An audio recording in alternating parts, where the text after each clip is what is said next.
예, 오늘 말씀의 제목은요. 주님이 교회에게 하신 말씀 제 두 번째 서머나 교회에 대해서 이야기해 주려고 합니다.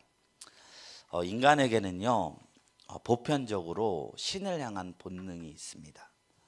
그래서 산골 오지에 가도 아마존 밀림 속 문명과 단절된 곳에서도 종교의 형태가 나타납니다.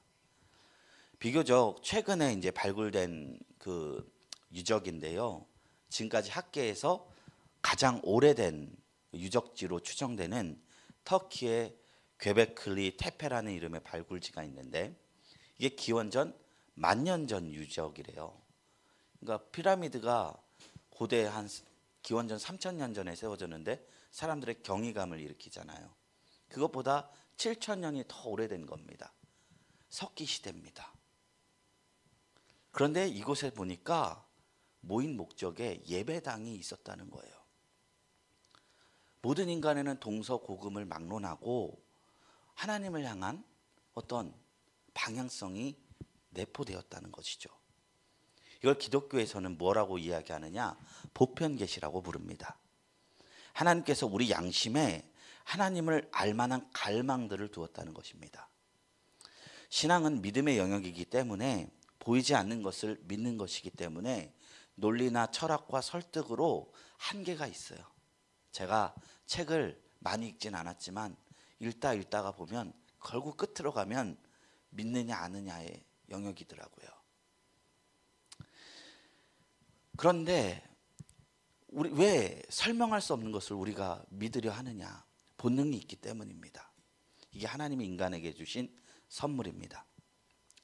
그런데 이 본능만으로는요, 우리가 종교의 기원을 설명할 수 있을 따름이지 기독교의 하나님에 대해서 명확히 알 수 없습니다. 그 하나님이 어떤 분이시고 어떤 성품을 가지고 계신지 알 수가 없어요. 그렇기 때문에 우리가 성경을 읽습니다. 하나님이 어떤 분이신지 설명하고 하나님께서 우리에게 어떤 것을 원하시는지 알기 위하여 하나님은 우리에게 성경을 주셨습니다. 그래서 성경을 깊이 읽는 것이 하나님을 깨달을 수 있는 첫 번째 방법입니다. 그래서요, 우리 하나님을 알고 싶으시면 설교로 하면요, 우리 한 3절의 말씀을 1시간에 걸쳐서 듣잖아요. 한번 집에서 가만히 읽어보시기 바랍니다. 가급적 신약 성경부터 읽으시고 읽을 때 이해가 되지 않는 것은 넘어가십시오. 그리고 이해되는 것만 읽어가면요, 하나님이 말씀을 통해서 자신이 어떤 분이신지를 계시할 줄로 믿습니다. 성경은요, 믿음은 들음에서 나며 들음은 그리스도의 말씀으로 말미암는 것이다 라고 말씀합니다. 그래서 말씀을 가까이 하는 것에서부터 구원에 이르는 지혜가 온다고 이야기합니다. 약간 사족으로 빠졌는데 오늘 말씀드릴 교회는 서머나 교회입니다. 이 교회는요, 오늘 말씀을 읽어보면 한 가지 특징이 있어요. 무엇이냐면 책망이 없는 교회라는 거예요. 저번 주 에베소 교회 말씀을 나눴을 때 책망의 말씀, 칭찬의 말씀, 언약의 말씀을 들었는데 오늘 서머나 교회에서는 하나님이 한순간도 책망하지 않으셨습니다. 오직 위로와 칭찬과 격려만 주신 교회입니다. 7교회 중에서요, 오직 서머나 교회와 좀 이따 나중에 나눌 빌라델비아 교회, 이 두 교회만 하나님이 책망하지 않으셨거든요.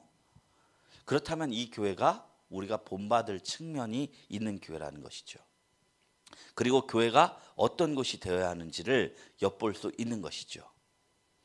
먼저 서머나 교회에 우리는 어떤 모습을 본받아야 할까요? 그것은 첫 번째로 견딤입니다. 제가 9절부터 10절 말씀을 다시 읽어드리겠습니다. 내가 내 환난과 궁핍을 알거니와 실상은 내가 부요한 자니라. 자칭 유대인이라 하는 자들의 비방도 알거니와 실상은 유대인이 아니요 사탄의 회당이라. 너는 장차 받을 고난을 두려워하지 말라. 볼지어다 마귀가 장차 너희 가운데서 몇 사람을 옥에 던져 시험을 받게 하리니 너희가 10일 동안 환난을 받으리라. 내가 죽도록 충성하라. 그리하면 내가 생명의 관을 내게 주리라. 이 교회 가운데 어떤 일이 있었느냐? 환난과 궁핍이 있었다는 거예요.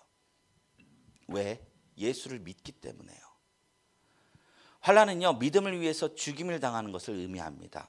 주로 이것을 주도한 이가 로마였습니다. 로마는 역사상 가장 군사력으로 막강한 나라였죠. 지금 우리나라에서요, 이제 마음 먹고 국가에서 군대를 동원해서 믿는 자들을 탄압한다고 하면 그것도 우리가 이겨내지 못할 겁니다. 근데 이 당시에는 교회가 너무나 작았어요. 로컬 처치, 이런 월세지만 비록 이런 공간에 모이는 교회도 없어서, 공간도 없어서 가정에서 모여서 예배드리던 그런 시절이었어요. 그런데 로마 황제가 칼을 들어서 기독교인들을 박해하기 시작합니다. 예수를 믿는다는 이유로. 콜로세움 한복판에 잡아와 사자의 먹이가 되게 하고 사람들을 구경하게 만들었습니다. 기독교인들의 시체로 거리에, 길에 그 불을 밝혀서 그렇게 이제 시체 기름으로 불을 밝히고, 그렇게 하면서 너희 기독교 신앙 믿지 말라라고 했던 시절이었습니다. 이것이 교회에 있던 환란이 있었습니다. 그리고 궁핍이 있다 했습니다. 궁핍이 뭐냐? 굶주린다는 거예요. 여기서 궁핍은 자연스러운 궁핍이 아닙니다. 서머나는요, 무역항이 있는 도시였어요. 무역항은 물자가 풍부하죠. 부유한 지역이죠. 그런데 이 풍요로운 도시에 기독교인들이 굶주리기 시작했습니다. 왜냐하면 경제적으로 고립됐다는 거예요. 그리고 이것을 주도한 이들은 동족인 유대인들이었습니다.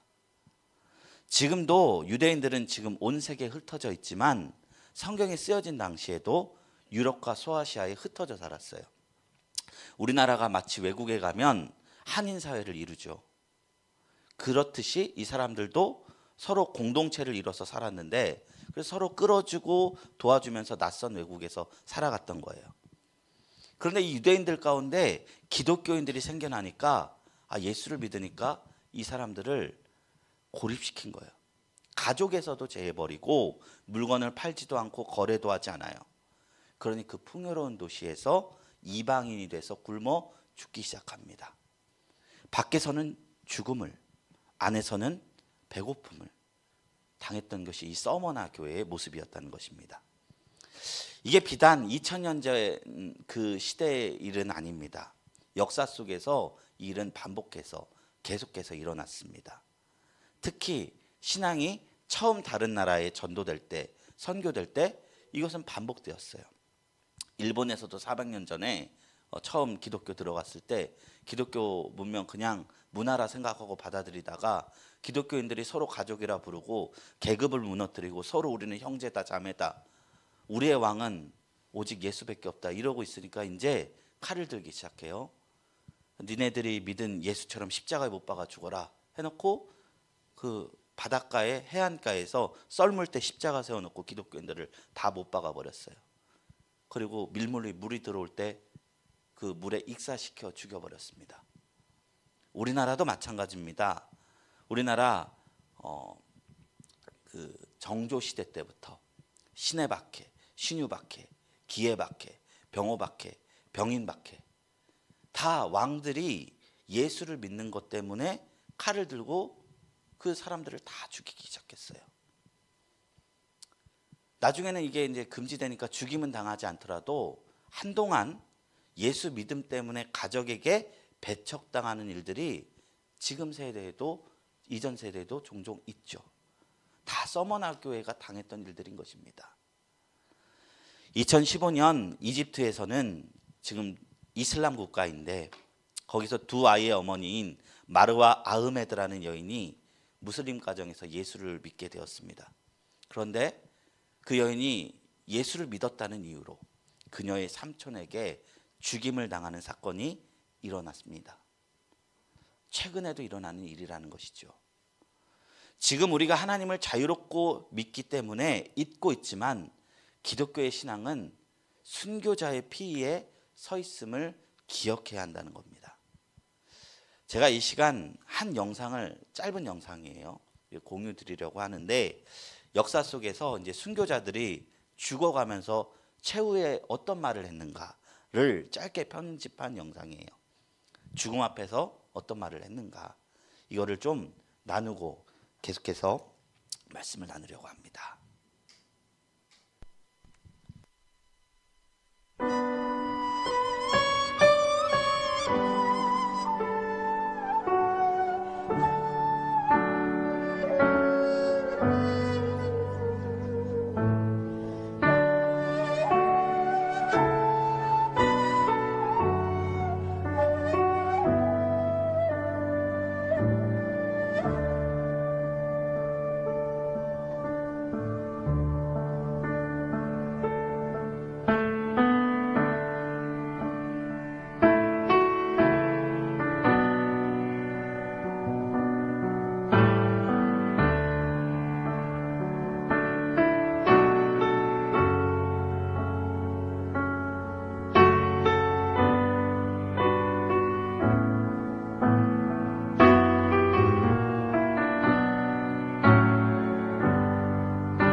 오늘 지금까지 드린 그 써진 것들이 이제 그 역사적으로 이제 글귀가 남았던 그 순교자들의 언급을 이제 모아서 영상 편집을 한 것입니다.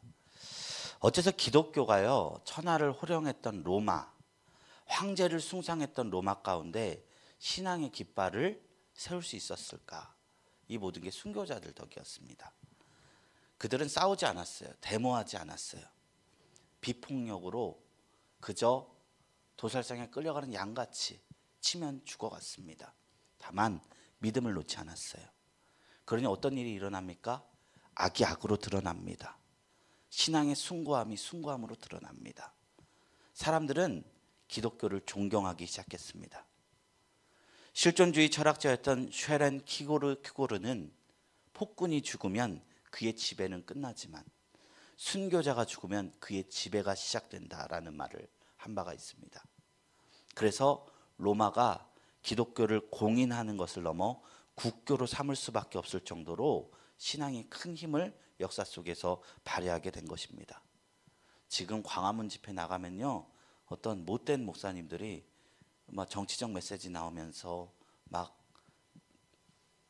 깃발을 흔들어요. 기독교 그런 방식으로 일하지 않았다는 거예요. 그저 서로 사랑하고 믿음 안에서 믿음을 지켜갔을 뿐인데, 악한 이들이 공격하면 믿음 포기하지 않았을 뿐이에요. 그러니까 그 의로움이 드러난 방식으로 일한 것이죠. 주님은 이렇게 고통 속에서도 신앙을 지켜간 서머나 교회에게 위로와 격려를 하셨습니다.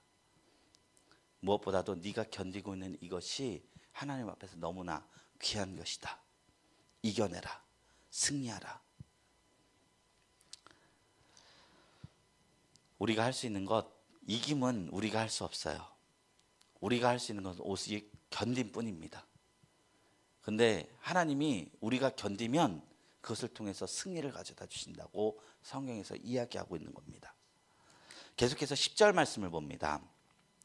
우리 다 같이 읽어보겠습니다. 너는 장차 받을 고난을 두려워하지 말라. 볼지어다 마귀가 장차 너희 가운데에서 몇 사람을 옥에 던져 시험을 받게 하리니 너희가 10일 동안 환난을 받으리라. 내가 죽도록 충성하라. 그리하면 내가 생명의 관을 내게 주리라. 아멘. 여기서 주님은 이 고난을 이겨낼 수 있는 어떤 위로의 말씀을 주시는데요, 이 말씀의 본질은 뭐냐면요, 별거 아니다입니다. 여기 보면요, 몇 사람과 10일이라는 표현이 영원할 것 같고 많은 사람을 죽일 것 같은 그 로마의 그것도 아니다. 몇 사람이다. 영원할 것 같은데 아니다. 10일이다. 이렇게 이야기한 거예요. 제가 언젠가 이게 나의 아저씨라는 제목의 드라마를 감명 깊게 본 적이 있습니다. 세상살이에 너무나 팍팍해서 힘들어하는 청년이 세상 풍파 다 겪은 어른들의 위로를 받는 내용이에요. 근데 그 어른이 하는 말 뭔지 아십니까? 괜찮아. 지금 이것 때문에 막 넘어질 것 같은데 살다 보면 이거 아무것도 아니야. 괜찮아. 이 말이 위로가 되어서 치유를 담는 그런 내용이거든요. 하나님은 진짜 소망이 사라질 것 같은 순간, 그러니까 돈 문제 막히고 안전과 안정이 막히는데, 지금 우크라이나에서 안전에 대한 욕구가, 그 사람의 그 욕구가 무너졌잖아요, 전쟁 때문에. 그래서 정신병약이 몇 배가 지금 팔린다고 해요. 그런데 이 고통스러운 순간에서 이 순간이 영원하지 않을 것을, 10일 천하일 것을 주님께서 말씀한 겁니다. 오늘날 기독교의 자유는 이 어려움을 먼저 겪어간 세대들이 이 말씀 앞에 위로받고 견뎌냈기에 이룩한 것입니다. 고린도전서 10장 13절에 하나님은 우리에게 이렇게 말씀하고 있어요. 사람이 감당할 만한 시험 밖에는 너희가 당한 것이 없나니 오직 하나님은 미쁘사 너희가 감당하지 못할 시험 당함을 허락하지 아니하시고 시험 당할 즈음에 또한 피할 길을 내사 너희로 능히 감당하게 하시느니라. 이렇게 말씀하고 있어요. 하나님은 사람에게 시험을 주실 때 그 사람의 그릇을 봅니다. 그래서 순교 감당하는 것도 아무나 감당케 하지 않습니다. 제가 예전에 성경 읽고 순교 하나님이 나에게 요구하면 어쩌지 하면서 벌벌벌 떨었던 기억이 있는데, 저는 그릇이 안 돼서 하나님 그렇게 하지 못할 것 같아요. 근데 성경에 나오는 순교자들 보면은 아까 순교사도 봤지만 그릇이 된 분들이죠. 스데반 집사, 예수님의 제자들, 성경을 기록한 바울 다 순교하면서 아무도 죽음 가운데 하나님 원망하는 사람은 없었습니다. 더 또렷하게 하나님의 나라가 이 땅에 임할 것을 선명하게 바라보면서 주님을 증언하고 죽었습니다. 장차 주님과 부활하여 살아갈 것을 믿으며 오히려 감옥의 자리에, 죽음의 자리에 남아있는 성도들을 위로하며 죽었다는 것입니다. 우리가 이 신앙을 기억하고 살아간다면 현재 오늘날 기독교가, 교회가 어떤 모습이어야 하는지 고민할 수 있을 것 같습니다.